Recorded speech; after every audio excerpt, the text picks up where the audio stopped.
اللهم صل على سيدنا محمد يا رب صل وسلم دائما أبدا على حبيبك.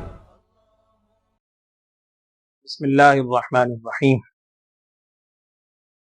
حضرت عبداللہ ابن عمر رضی اللہ تعالیٰ عنہ ایک حدیث روایت کرتے ہیں جس میں جناب رسول اللہ صلی اللہ علیہ وسلم نے ارشاد فرمایا کہ کسی آدمی کا اپنے والدین کو گالی دینا گناہ کبیرہ میں شمار ہوتا ہے.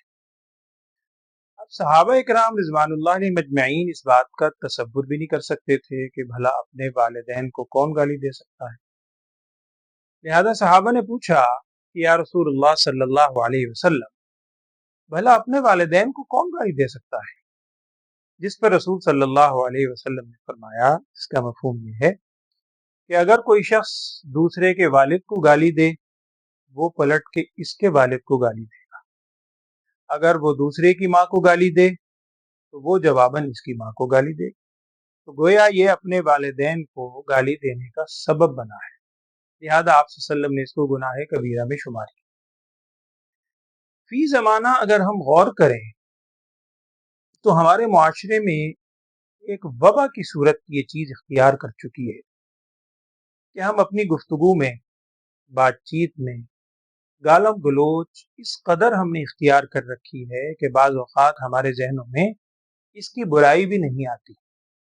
لہذا حتی الامکان ہمیں اس چیز سے بچنا ہے کہ ہم اپنے معاشرے کے اندر کسی کو گالی نہ دیں. بلکہ قرآن پاک میں سورہ انعام کے اندر آیت موجود ہے. اللہ جل شانہ نے یہاں تک بات ارشاد فرمائی کہ وَلَا تَسُبُّوا الَّذِينَ يَدْعُونَ مِن دُونِ اللَّهِ فَيَسُبُّوا اللَّهَ عَدْوًا بِغَيْرِ عِلْمٍ کہ تم ان لوگوں کو گالی نہ دو جنہیں یہ لوگ اللہ کے علاوہ پکارتے ہیں، جن کی عبادت کرتے ہیں، ان معبودوں کو بھی تم گالی نہ دو. اور آگے اس کی وجہ بیان فرمائی. وجہ یہ ہے کہ فَيَسُبُّ اللَّهَ عَدْوًا بِغَيْرِ عِلْمٍ وہ اس کے جواب میں اللہ تعالیٰ کو لا علمی کی وجہ سے گالی دیں گے. اس سے ایک بنیادی اصول ہمارے ذہن میں یہ آیا ہے، سامنے آتا ہے اس تعلیم سے کہ اگر ایک چیز بذات خود غلط ہے تو اس غلط چیز کا جو چیز سبب بنتی ہے وہ سبب بھی غلط ہے. اب یہاں گالی دینا ایک بری چیز ہے. اب اگر کوئی شخص اپنے والدین کو گالی دینے کا سبب بن رہا ہے، گالی نہیں دیتا لیکن سبب بنتا ہے کہ دوسرے کے والدین کو گالی دیتا ہے تو اس سبب کی بھی ممانعت ہوگی. اسی طرح قرآن کی آیت میں بھی یہی ہے کہ اگر کوئی شخص دوسروں کے غلط معبود کو گالی دے گا، گالم گلوچ کہے گا، برا بھلا کہے گا تو ایسی صورت میں وہ پلٹ کر اللہ جل شانہ کی ذات پر نعوذ باللہ برا بھلا کہیں گے جو اس بات کا سبب بنے گا. لہٰذا اس سے حتی الامکان ہمیں احتراز کرنا ہے. ہمارے آج کل معاشرے میں یہ چیز اس قدر عام ہے جیسا میں نے پہلے عرض کیا کہ اس کی برائی بھی ہمارے ذہنوں سے محو ہو گئی ہے.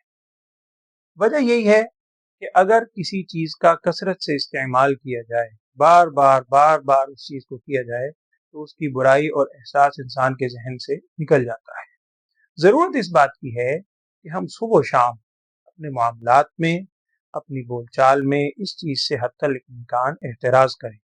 اور نبی صلی اللہ علیہ وسلم نے اس چیز کو منافق کی علامت بھی قرار دیا ہے کہ جب جھگڑے کی نوبت آتی ہے تو وہ گالم گلوچ بہت کرتا ہے. آپ غور کیجئے اس زمانے کے اندر، ہم اس دور میں رواداری اس حد تک ہمارے اندر ختم ہو چکی ہے کہ اگر کوئی شخص دوسرے کو برا کہہ رہا ہے، فرض کریں باپ کسی کو برا بھلا کہتا ہے اور بیٹا اس کو پسند کرتا ہے تو بیٹا وہ سننے کو تیار نہیں. اس کے اندر کوئی برداشت کا مادہ نہیں ہے. انسان کو دین کی تعلیم یہی ہے کہ تحمل کے ساتھ، بردباری کے ساتھ، رواداری کے ساتھ معاملہ اختیار کرنا چاہیے. یہی وہ چیز ہے جو ہمارے معاشرے میں امن و سکون پیدا کر سکتی ہے. اس زمانے میں معاشرے کی بے سکونی کی ایک بڑی بنیادی وجہ یہ ہے کہ رسول صلی اللہ علیہ وسلم کے اس ارشاد مبارکہ پر ہم عمل پیرا نہیں ہوتے. اللہ تعالی ہمیں اپنی زبان کا خیال رکھنے کی اور زندگی کے ہر معاملے میں دین کی جتنی بھی تعلیمات ہیں تمام تعلیمات پر عمل پیرا ہونے کی توفیق عطا فرمائے. آمین. وآخر دعوانا الحمدللہ رب العالمین۔